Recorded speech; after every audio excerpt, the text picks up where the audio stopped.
Welcome Welcome to Shade in the Shade in the City. City. It's Treese, It's now. and we are getting into Decision Day. I know you guys have been waiting for it. If you have not already heard what has happened, we are here to give you the rundown. Very brief, y'all. We keeping this very brief. We done sat through the season long enough. So we are getting straight to decisions. And had to sit through another like 2 hours. Right, another 2 hours. Decision. Guys, if you have not, please make sure that as you're coming in, you hit that like button. And that subscribe button. Yes, so we're going to break it down, give you the decisions, and we're ready for the reunion now. We're ready for the real tea. That's what I'll sit 2 hours for. But all this other stuff, this recap, and let's just get to the point, y'all. Let's just get to the point. So let's get into it, and let's get into Decision Day, and let's get shady.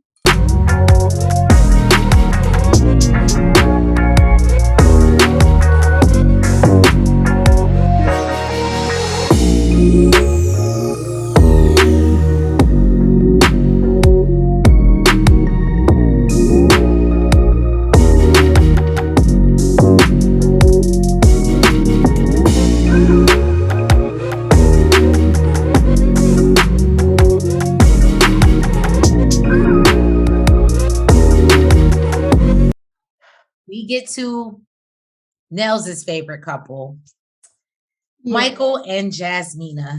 Now, and I must say, I was excited about this that happened here.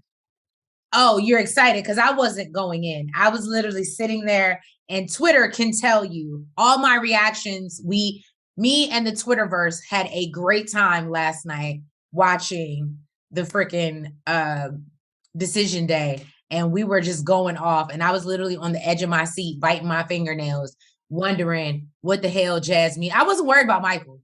I was worried about Jasmina, but let's just get into it. In the back of my mind, I kind of didn't have any doubts. I know she's a smart woman. You know, Michael talks about when he first saw her, says she was breathtaking, she's intelligent, and the epitome of a strong Black woman. When she laughs, his heart smiles. I was like, right. He says she's very beautiful, sophisticated, but she's opinionated, which we know. He says he felt hopeless when things weren't working out with him and Jasmina, but the moment he let go is when the magic happened. And we know he was having an issue with being vulnerable. Exactly. Up. They started connecting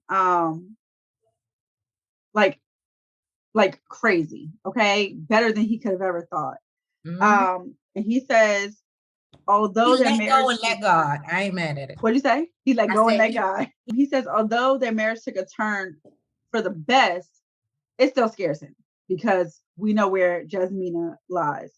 And Jasmina, she talks about Michael. She says she admires him in so many ways. He's loyal, humble, kind, and has a heart of gold.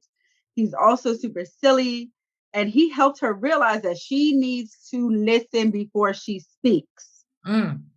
Well, goddamn, Michael, you done changed her, because Lord knows she's slick in her mouth. He started showing up in their marriage in ways she didn't think that he knew how. Now, what she doesn't appreciate about him is sometimes he lacks some accountability and it frustrates her. And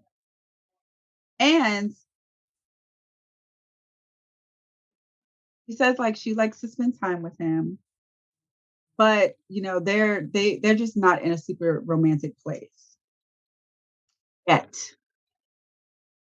and she hopes to get there. Okay, they both said yes, y'all. They both said yes. They gonna stay married. She says, "I want to take the opportunity to get to know you better, and so therefore I want to stay married to you. So I have that opportunity."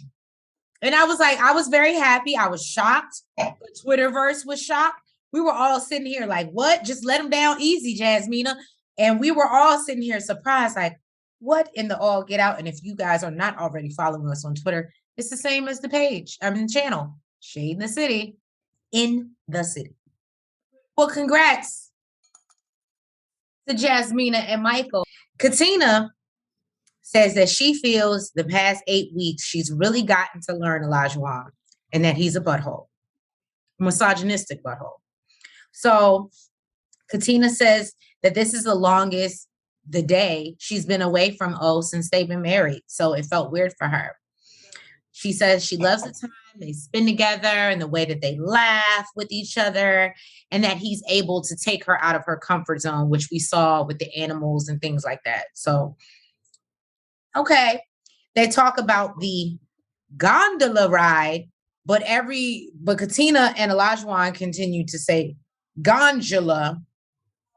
Now, we do know, we've seen a couple episodes where Olajuwon is high as shit, so maybe he can't differentiate ganja and gondola. But I'm just let you live. So Dr. Pepper asked about the tough moments, and Katina says that she feels like he blew up the situation with the dating app being in her phone, and she just didn't really like how that went down. But happy that they could work through it. Dr. Viviana asked about the physical aspect of their marriage, and we learned that they still have not consummated the marriage at all, because Olajuwon feels like if I would have tapped it, then I would have tapped out. That's basically what he said. He feels that he wanted to develop a spiritual and emotional connection with her, and he just knows himself, and that if he would have gave her some before that, it would have been just that and just physical. And so but he knows she wanted it. He said she was staring at him while he was taking a shower, y'all. He was like, and I let her, she my wife. She's got the shit swanging and shit. I was just like, okay. I bet you by the reunion, that story would be different. She did it too. Right. So Dr. Pepper asked them about the dialogue that she had with them in regards to the timeline. Katina said that she may not be able to travel with him every few weeks like he dreams about or whatever, and that's fine. She's okay with that, and he needs to be okay with that too. And then she says, I do want children, but I'm not pressed for them. The goal, pressed for them in 2 years, right? She's like, the goal was, obviously 2 years, but if I'm not there yet, if we sit and reevaluate our life at that point and it's just not happening and we have to push that back a year, that's fine for her. And I was like, okay, Katina. Then she is going a traditional man, and that he wants a wife to cook and clean. And he chimes in to says he wants to make sure that when he has children and he comes home, that he can come home to a home cooked meal. And that's not what Katina is giving.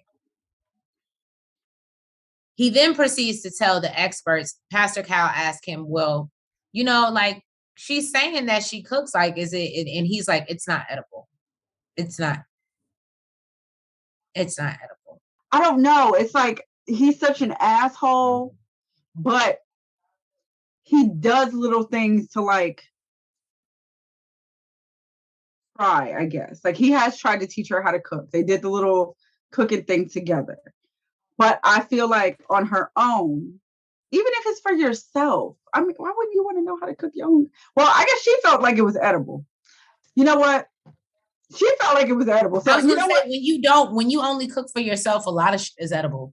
I was gonna say, you know what? I was about to say, even if she wanted to learn how to cook for herself, but she felt like the shit was edible. So who knows? I mean, if you force it on your kids, maybe the motherfuckers might eat it. So right, if that's all they got, they'll get used to it. So let me shut the fuck up. Right. Or he goes on to talk about there's certain sacrifices. There's just certain things he's not willing to sacrifice. However, now Dr. Cal asked him if they want to stay married or get a divorce. Katina says she enjoys time with him. Even though their timelines don't necessarily match up, she feels like it's something they can work through and it's not a deal breaker, y'all. And let me just tell y'all, Twitter was upset. They wanted, and I'm not even going to say they, because I was in that group. We wanted her to say no. I'm all here for Black love. I'm not here for toxic love. And unfortunately, we all want her to choose herself. And she said no, she feels like it's something they could work through and it's not a deal breaker. And what would have been a deal breaker for me is the ball in Olajuwon's court, and you knew what he was gonna do. It was a deal breaker for me when he got up on national TV and said my food is not edible. Right. So O starts off with saying he hopes she takes this the right way. I said, what are you gonna say? So we clearly, I was on the edge of my seat waiting for what I expected to hear. He said he asked for a woman that was more established. Mm-hmm. He said he loves their chemistry. He loves who she is as a person. He loves to be around her. And her effort is what made him overlook all the things that she can't do, all her downfalls. Now, I told Nels, I was texting Nels as I was live tweeting, and I said, what makes me so upset is that you came on this platform, and if you're going to say no, why do we have to put her down? Have you not done that all season? It just irritates me. Okay, I'm going to get past that. He did. There was a sweet part. I know you're about to get to it. So I thought it was sweet. He said that he does feel that, his dad chose her for him, that a lot of this process after losing his father, and he felt like his dad was kind of guiding his way. And so basically he gets emotional because he says today is his dad's birthday, and he really does feel that his dad chose Katina for him, like chose she's the right person for him. So they embrace and they have an emotional moment. Olajuwon is not afraid to cry, which I can appreciate. As rude as he is, he ain't afraid to break down and cry and show you his emotions. So I can fuck with that. But I also think that could be a manipulative tactic. Anyway, so he lets us know that he wants to stay together, y'all. He wants to continue the marriage. He appreciates her effort. And he said, this is what I did like. He said, even though I asked for everything, I would rather have a woman who was trying than be with a woman who had it all. And I said, okay, you old slippery motherfucker, because you very slippery. You're slimy little motherfucker. Right. And so when I tell you the experts are like, oh my God, everybody was just like, because we got they was in tears with Jasmina. They was in tears with Olajuwon. They was just constantly passing tissues. Just right. Like, here we go again. Just right. Even Pastor Cal was like, I can't. And like I said, I'm happy, or I can't even say I'm happy. If this is what she wants, I'm happy for her. I don't necessarily think this is a healthy relationship. I think that's what she's used to, though. Has a lot of work to do on himself. And she has a lot of work to do on herself as well, because she's used to relationships that aren't healthy. So this is why she's okay with it. So again, it's toxic because he's not needing to be in one, and neither does she right now. However, like I said, it really bothered me that if you were going to say yes anyway, why would you sit up here, call her food unedible, talk like he could not help but take that fucking opportunity to talk shit about her. He's like, this might be my last time, so let me get it in while I can. And it's just, but you know what though? Also, what he may not realize is he does this out in public. He does this around people. So you might be the only one doing it, or like it's not a big deal. Now notice when somebody else does it, because if a motherfucker see you doing it enough and disrespect your wife enough, guess what? They're going to feel comfortable to do it too. I agree. And yeah, y'all, that was Katina and O. They still together. Wanna stay together. I can't sing that for them. Huh? I can't sing. Break up to make up. All we do. First you love me, then you hate me. That's a game for you're the one. So we move on to Stephen Noy. There's Annoying, as Twitter calls her. No shade, Noy. That's just what Twitter calls you. That Annoying. is just horrible Twitter. Y'all are just, she's so shady. Like you like, yeah. They sit down with the experts and they want to get right into it. Steve talks about how much in love he is with Noy. He says this for so many reasons. She's playful, bubbly, and fun-loving. Her laugh is infectious. She's beautiful. She wears a heart on her sleeves and her emotions on her face. I thought that was fucking hilarious. I was like, where? And accurate. He says she comes from humble beginnings. And sometimes, though, he doesn't feel like he's good enough for her, you know, with the social media posting out. Okay. And the way she makes him feel. But Noy says she was relieved when she first saw Steve. She loves that he's a dreamer, adventurous, and a free spirit. And she admires that, he lives life on his own terms. She just wants to get a job. He knows how to make her laugh and brings out her inner child. And she loves that he sings and dances with her. That is super cute. That's super cute.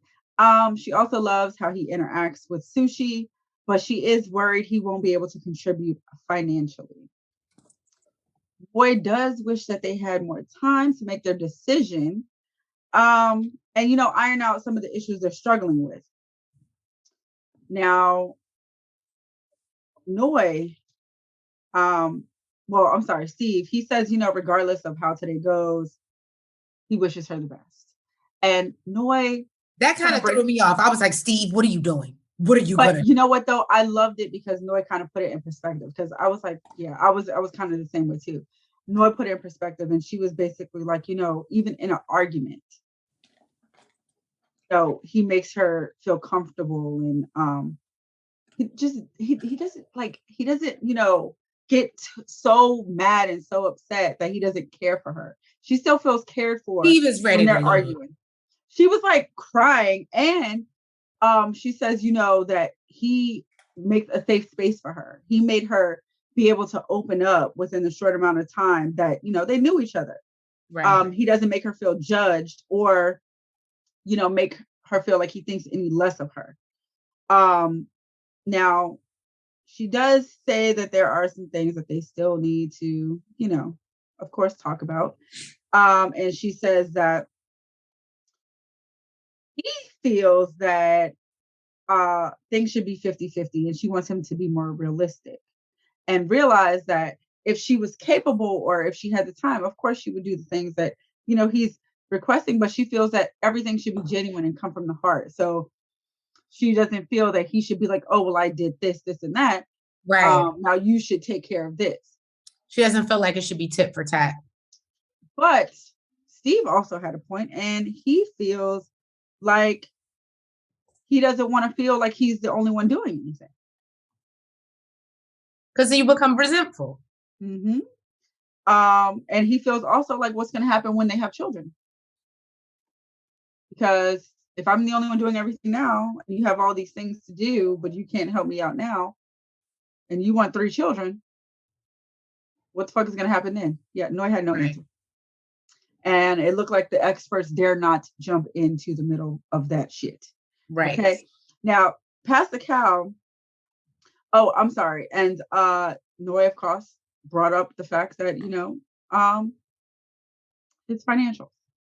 And Pastor Cow asked Steve, like, do you feel some type of way, like when she does this, when she brings that up? And he says, it is a sensitive area, but he knows what he's capable of. But it does make him feel like she doesn't believe in him. Pastor Cow says that he can relate to Steve because when he met his wife, he was in between jobs. And look at me now. Right. Okay. So basically, where the money reside, where the money reside. Right. Yes. And he's like, basically, where you are does not mean that's where you're going to end up. This is just a small snippet of what your marriage can be. I said, well, Cow, tell her, Pastor Cow. he says like he stayed up late last night and really thought about, his answer and what he wanted to do. And he said he could never imagine doing this with anyone else. And his answer is absolutely yes. I cried, y'all. I mean, it's not like we didn't know, but Noy had me a little scared, okay? She said before coming in that day, they were talking about their issues and there was still no resolution.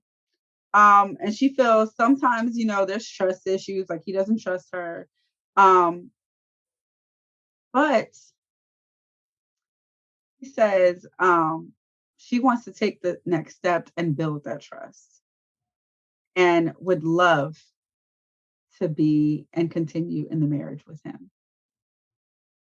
So, God damn it, you motherfuckers.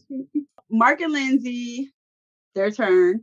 Mark. Oh, y'all, the Twitterverse, we have a new nickname. Apparently, it's Licka Lindsay. I didn't realize, but apparently, the Twitterverse knows her as Licka Lindsay. Oh, Jesus. If I have one more drink, I'm going to end up cussing you out because that's what I want to do, shawty. I'm sorry. You are a horrible person. We're just horrible. So it did not start off that great. Mark was saying, oh, yeah, the last 2 weeks have been healthy and great. And Lindsay's like, well, it's like the last week, not the last 2 weeks for me. I was just like, the bullshit starts already. Mm-hmm. And Mark kind of let that roll off his shoulders. He's like, he loves their great times and them being stupid together. He says her laugh is a little aggressive and a little scary, and she actually did it. And it's a little louder. It's a lot. It sounds like a deranged serial killer. Literally, the experts were like, oh, like that must be it right there. And Dr. Viviana wants to know about the fertility test. And, she says, yeah, I wanted to know. I'm at an age where I want to travel and, bring my baby in the backpack. I want to know, if them swimmers are swimming. But she feels that Mark is the type that wants a white picket fence saying hi to the neighbors as they pass by. I thought that was fucked up. I did too. I thought that was some shady shit. I thought it was fucked up because he told you that that's what the fuck his dad did. His dad that passed away. Why the fuck would you say that? Lindsay would literally be like the mom cursing out the window. Yeah. I don't know. That shit bothered me. He's about to relive his childhood with Lindsay. That's exactly what's about to happen. And I hate to say it because he sees motherly tendencies and traits in her. That's exactly what he's doing. Lindsay feels like him being on social media, posting pictures with filters is immature. And apparently this is what he does. And so apparently Mark is out here giving Noy energy. He's out here in these social media streets and don't know when to shut it down. I'm mad they didn't talk more about this when they I know Lindsay said, I don't know what he said or what he did on social media, but she tells him, whatever you say on social media will 100% end up in my hands. You need to consider that moving forward. I'm telling y'all, it did not start off great. It did not start off great, okay? And basically says he's on social media for networking reasons. And she thinks it's for attention. He's like, no, but I mean, if you on there posting pictures with filters, I don't know what type of network you're trying to do. So basically they're like, look, okay, it's decision time. He says through this marriage, he's been pushed more than he's ever been pushed before. And he thinks that he wouldn't have grown as much in the past 8 weeks if she wasn't selected for him. And he thinks that she's worth it to say yes and continue their marriage. Yes, yeah. And Lindsay in true Lindsay fashion, says she'll get back to him in 24 to 48 hours. Look, I was ready to pack it up right then and there too, because the way Lindsay was up there acting like she really did not want to say right. Yes. But she says he may not have been what she envisioned as far as, being adventurous or his food palette for one. And then she pulls out a button that says yes, yes, yes, yes, yes, yes, yes. I thought it was so cute because he got her the button that says no. Yes. Oh, she got her own damn button that said yes. Oh. So of course everybody was in tears. Again, for the fourth time around, they popped bottles, they sipped on some champagne. And because the experts guaranteed another season after this. I get to keep my job. You about to lose your job. And heads up, y'all want some tea? Guess who's not going to be there next season? Word on the street, Dr. Viviana's about to lose her job. Dr. Viviana's about to lose her. I mean, I didn't see her that much on the season. Huh? I didn't see her that much on this season. Yeah, I think she's getting tired of it. And I think because she's the one that's more of the sexual, therapist that tries to get them to be intimate. I think a lot of people felt like it was too much. I don't know. But I have heard that she's not coming back next season, that she's taking a step back. So Mark said yes to look at Lindsay. I hope it is what it is. Make sure if you have not already, you hit that like button. And that subscribe button. Right. So then we see all the couples packing up, moving out of their apartments to go live their married, beautiful lives. Jasmina and Michael are apparently going to live separately, though. They're going to continue to be married, but they are living separately. Hopefully, that's why we saw them separately going to the reunion, because they live separately. Shut up, Trace. I still have hope. Okay, Black love. Mark and Lindsay, we saw after they both decided to say yes as they were sitting on the couch, he gave her a gift, and it was a key to their new place, his grandmother's place that they're going to fix up. Now, I'm surprised Lindsay didn't have shit to say about that, because I know she said she did not want to live there, but right. I mean, I guess this is your husband. But it's providing Lindsay, it's a house or an apartment. What you want to do? And he's your husband. He's providing a stable home for you. So he is doing what he's supposed to do as a man. The rent in Boston's not cheap. But I mean, the way she made it sound like she a boss bitch. She ain't even worried about that. That's what she said. Okay. Okay, I'll get to that later. And Katina, he plans to travel after Katina. They plan to travel after Katina finishes school and then start working on some babies. Oh, y'all done it yet? Because remember, well, that was Noy and Steve, but to have babies takes sex. Then Noy and Steve, she says, so are you going to get your place, fix it up, make it wife ready? So I guess Noy is moving in with Steve, and they say that they are looking forward to their future. So, yeah, right? Right.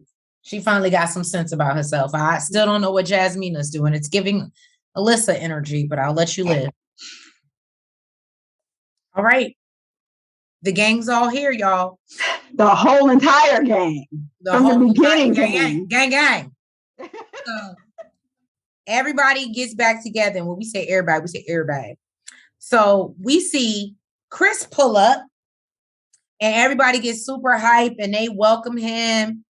And then shortly after, Miss I'm a Good Person arrives. I might not even refer to her as her name, but not Miss I'm a Good Person. So Michael and Jasmina are joking in the confessional about how she came in her freakum dress, like she was doing something to make her ex jealous. He don't want you, boo, and you didn't want him. So I don't even know if I would have put in that effort, but okay. You're a good person. You're on TV. I get it. So we learned that Alyssa ain't been doing shit. She's been out here trying to be a good person. And she's had a great summer. While Chris is out here back in the dating field, trying to see what's out there. Lindsay says in her confessional that Chris is thriving and he knows what he wants and what he doesn't want. And she's happy. And then they ask about Miss I'm a Good Person. And she says, I don't give a fuck about what she's doing. She's gonna be alone for a minute. I said, Liquor Lindsay. I don't know if that look. They say the liquor tells the truth. Either way, you told the truth, and I ain't mad at you. Go ahead, girl. So then we kind of go around the room with the married couples. We learned that Katina and Olajuwon have finally consummated their marriage. Y'all, they did the do. Finally, he made us stop waiting for it, and she said it was well worth the wait. Okay, so I wasn't mad at it. I was like, okay. And then hopefully now she won't become dickmatized because she got enough problems of her own. He didn't already. I always say, I hate to say it, abusive relationship always starts with the mental, and we know he got her fucked up there. So now he done dickmatized her. She really gonna be gone. So we done lost Katina. Hats off to Katina. Let's pour a little look out for Katina because we done lost her. Look, right, we done lost Katina. So Jasmina and Michael say, obviously, let the group know that they have made the decision to stay together. They didn't say anything really profound. Correct me if I'm wrong. And we also learned that, this is when Steve decides to present a ring to the lab created ring. And I just want to say, Pastor Cal said in his tweet today, y'all better stop sleeping on my boy Steve. Did y'all see that ring? And I love when somebody commented to his tweet and said, it's a lab created diamond.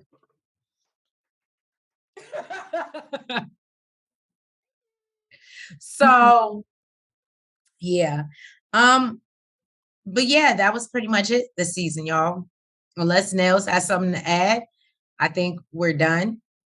Thank you for hanging out with us this long for Married at First Sight. Maybe they dragged it out this long. Still sticking with us through the reunion though. Right. We will be back for the reunion parts 1 and 2 and get all of the tea. But yeah, thank you guys, because this was a pretty long season, but I guess when you have so many couples that work out whether they needed to or not, I get it. So thank you. Yes, thank you guys. And here's another season in the books. I am very happy. Yes. Right.